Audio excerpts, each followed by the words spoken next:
Welcome back to What Arty Noobs with General Disturbance. This is the 105 leFH18B2, the French Tier 5 Premium SPG, otherwise known as a leFH, a leaf blower, or leFH. This one is located on the south spawn, or right southwest spawn of Glacier, under the command of Noobertis. Okay, we're in action. Now this replay is from last year, actually, funny enough, 2022. The replay, it was sent in to me because obviously Noobertis knew that I actually do keep most of the clients, well, in fact all of the clients, so I can do replays from way back. And he had a really good replay that was available and he'd like to share it with us. And I think you're going to like to see it as well. Now, Glacier map. We've got some light tanks going up or trying to get up the channel to the aircraft carrier. And we've got an M4A1 on his way in. That was a good shot.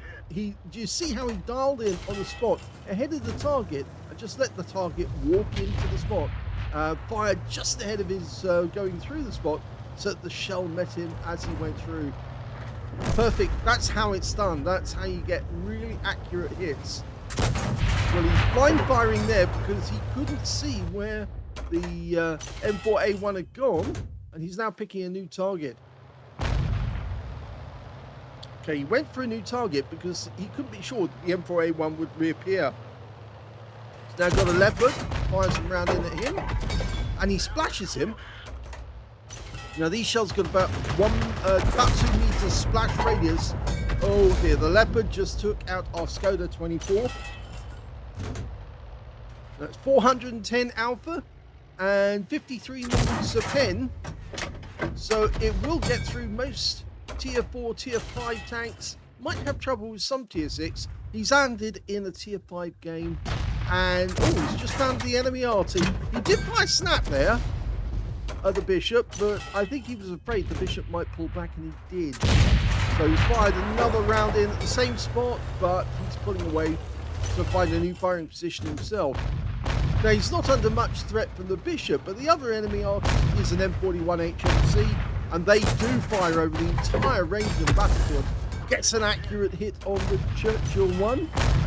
I'd say from the accuracy of these shots that Noobertis is not a noob, he is a What Arty noob player, because he actually does have quite a lot of skill when it comes to playing Arty. That shot, well, if the Churchill had kept going, he would have intercepted that shell. But he's just got to pick the right moment, and that's it. That's another hit. You see, that's how he's doing it. Always a pleasure to see a player who knows how to get the shell onto the target. Now, the problem he's got now is that T1 Heady has got the huge rock to protect him from us.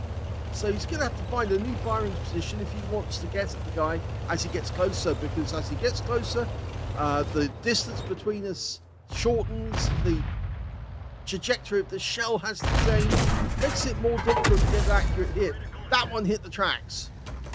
Okay, did he get it done in time? Yes, he fires another one, and he tracks him again. Now, he's probably not used his repair kit yet, but here's another. And that one took another 118. He's whittling away this guy's health. Of course, the tank driver himself is probably... Oh, he used his repair kit at the end to decide to get away. Okay, Churchill, KV1. One shot's all it needed. Now, we do have some teammates between us and the enemy, so we can at least have confidence that even if the enemy gets close, we should be protected. Okay, up on top of the aircraft carrier, the enemy is now taking charge, and lo and behold, there's that M4A1, the one he hit earlier in the game. How do we know it's him? Well, he's very low hit points. And our leopard just made short work of him with his 30mm. Now, an enemy T-67's managed to get around our guys and is threatening them. Nice hit on the Valiant. Tough tanks to take down. He's gone down into that little dip. He's being blocked by our T1 Heavy and also a Chaffee. Where it seems to be okay with ammo at the moment. 50 rounds is what you start with. He's got a few rounds spare. Okay, can we get another hit? He fires where he anticipates the Valiant to be. Unfortunately, it wasn't there. T1 Heavy is pulling back. I think he's worried about that Valiant getting closer. Well, the enemy is getting close. In fact, now there's a T67 down on the corner of the village. That was a bit of a snapshot. That was bound to be a bit inaccurate. He's dialing in as quickly as he can. In fact, something he's done there which is wrong. He backs up, and that pushes the vehicle up at the rear and down at the front, and that decreases your range. You shouldn't back up where you actually raise your rear. So don't push your bottom up, because if you do push your bottom up, you actually shorten the range of the vehicle. And it really does, I promise you that. You will suddenly find, if you're not paying attention to your position of your vehicle, all of a sudden your range has dropped and you can't shoot at the target. So don't try and raise your rear. Okay, Panzer drive here. We lost sight of that one. Didn't get a hit either. Keep adjusting the ranges because the mods actually shorten the range every time he switches view. So when I do that and I adjust it, it suddenly pops out again. Stug has killed the T1 Heavy. Just missed him there. We are running short on ammo now. He needs to be careful. He's down to just one teammate, the Black Prince, and the enemy's headed this way. There's 5 enemy tanks still in the game. 2 Arty, 3 tank destroyers. And of those tank destroyers, one is an M10 RBFM, one of the most OP tier 5 tanks in the game, and the other is a T67, another OP tank, which is not a premium, and the Stug by Aslains G. So that's a really bad combination to have. I think the worst combination would be 3 M10 RBFMs, but it's bad enough that he's got those types of tank. In fact, he's now anticipating the enemy coming through the forest, which is not a good decision because he won't see them if they're hiding behind the trees, whereas they'll see him. But he does actually have a bush in front of him. I'm wondering if that bush is going to protect him. I think it might. I think it might just protect him from the enemy coming through the woods that he was in. I'm pretty sure that they know that there's something in the woods. He does have 390 meters of view range, so he will see as close as he can when they get through, but again, the bushes do provide some protection. In fact, the T67 comes into view. He auto-aims on. Oh, we're taking fire now from that 76mm. And, oh no, he wasted that one. The Stug's in sight. You see, even the trees protecting the Stug. He can just make it out. Now he's on the Kolobanov. But one shot takes out the Stug. T67's down to 8 hit points. The Black Prince did provide some usefulness, but he is on the Kolobanov, so until the Black Prince did die when there were still 5 enemies alive. Okay, the T67 is trying to take snapshots. Oh, and it got him! He poked his nose out and got wiped out. And now, well, the enemy is still firing at him. In fact, that was a heat round. That one just came in. It's got a different explosion. You could hear the whistle as it came in was slightly different, and the explosion at the end is slightly different. That is definitely a heat. That was the M41, by the way. He's been spotted again. There he is. There's the Bishop. Okay. That's all. Oh, he took an accurate hit, but now the Bishop's down to 1 hit point. We've only got a tiny amount of hit points left ourselves. 100. But that's all he needed. Takes out the Bishop. And now there's only one enemy between him and victory. Oh no, there's not. There's a M10 RBFM as well. He tried snap there, and that didn't work. Okay, now, that M10 player does not seem to be paying attention. He's looking in this general direction. I'm not sure if you can see him. No, he is firing in this direction. I'm pretty certain of it. And yep, there's another one. That's out. Oh, that was painful. That was a penetrating shot. And now he's happy. His gun's up.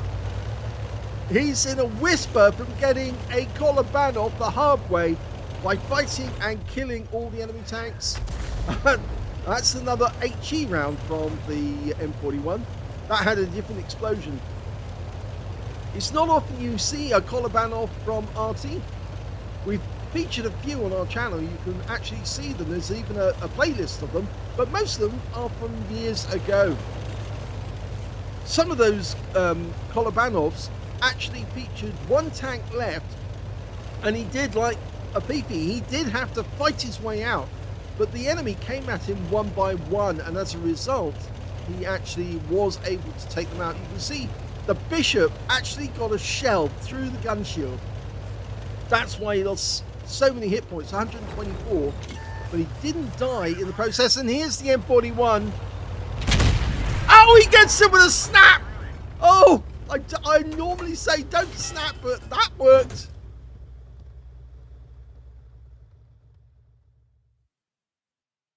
Well, I normally say don't snap because the shell is very unlikely to hit the target. 1 in 6 will probably hit the target and work. But that one definitely worked right at the end. And what a way to win the game with a snap on the M41. And just after the M41 had fired as well. So it was an ace tanker for Noobertis in the 105 leFH18B2. He managed to get a bruiser medal for getting at least 5 critical hits in this one. He managed to get 17. He got a duelist for taking down 2 tanks who damaged him. He got a Kolobanov medal, the medal that everyone would like to get for standing alone against 5 or more enemy tanks and winning, either by capping out or by fighting your way out and killing all the enemy tanks. He got a Starks medal for receiving at least 2 hits, killing at least 2 tanks, and surviving the battle. Wow, as well. Counter battery because he took out both enemy Arty, the Bishop, and then he took out the M41. A high caliber for dealing the most damage in the game, and then a top gun for getting at least 6 kills. In fact, he got 6 exactly, the M41 being the last one. That was quite an incredible battle. Well done, Noobertis. Let's have a look at team score. Well, highest damage in the game was 2,199 hit points. The closest was the T67, who did seem to be quite a good player. He was playing well, but he got outmatched by Noobertis at the end because he managed to smack him in the face with a 105 just as he was playing peekaboo. 1,621 hit points went to him. Third highest on damage was Matilda Black Prince, which was his last teammate still alive. He got 1,468 hit points of damage. When it came to kills, Noobertis got the top with 6. 3 kills went to the Matilda Black Prince on his own team, and on the enemy team, the T67, the Stugdrei Ausstellung G, both got 3 kills apiece, and 2 kills went to the Bishop on his own team, and the Churchill 1 and A20 on the enemy team. When it came to base XP, he's got that one too, so he's got the top in all 3 columns in this game. 1,230 base experience points, which is over 1,000. And he also, the next highest was the Matilda Black Prince with 927, and 677 went to the V1602 Leopard. Wow, what a game. 44 shots, 17 direct hits, 4 penetrating shots in that game. I'm pretty sure that M10 RBFM got a penetration. Yeah, it went right through the side of him. The other penetrations were the T67. Yes, he got hit in the face when he was playing Catch Me If You Can. Stugdrei Ausstellung G got a hit, and that was wiped out. That was the one that hit the side of the vehicle when he wasn't paying attention. And he also penetrated the M41 HMC right at the end, the last shot, penetrating shot. Okay, going back to the details. 18 splashes, 2,199 hit points of damage, of which 1,221 were at more than 300 meters. So he almost did 900 hit points at close range. 2 hits received, one was penetrating shot, that was the T67, 1 hit by way of splash damage as well, that was the Bishop, and that did hit his gun shield. It was a miracle, actually, that didn't take him out, because the 4.5-inch howitzer is capable of doing 450 alpha. So if he'd hit the gun shield a little higher, I think he might have actually wiped him out completely. 10 enemy vehicles were damaged, 6 were killed, and on a free-to-play account, he actually earned a profit of 7,054 credits from that game, and he took away 6,642 experience points. What a magnificent game for the PP to play, and yeah, well done, Noobertis, because I think when you see that combination of medals, the fact that he did get a Collarband off, a Starks medal as well, meaning he did get hit and badly damaged, because you have to lose 2/3 of your hit points, otherwise you don't earn it. I've been hit in an Arty multiple times, but I didn't earn the Starks because I didn't lose 2/3 of the hit points, because most of the shots I blocked. But yes, getting a Starks medal meant you were down to the last chance to survive. And getting a counter battery fire medal as well, because it's difficult enough to counter Arty. But in this case, it wasn't so difficult, because again, he had a Bishop, which was slow moving, and the M41, well, that snapshot at the end, that was lucky. But he would have reloaded before the M41, because of course the M41 snapped and it didn't work.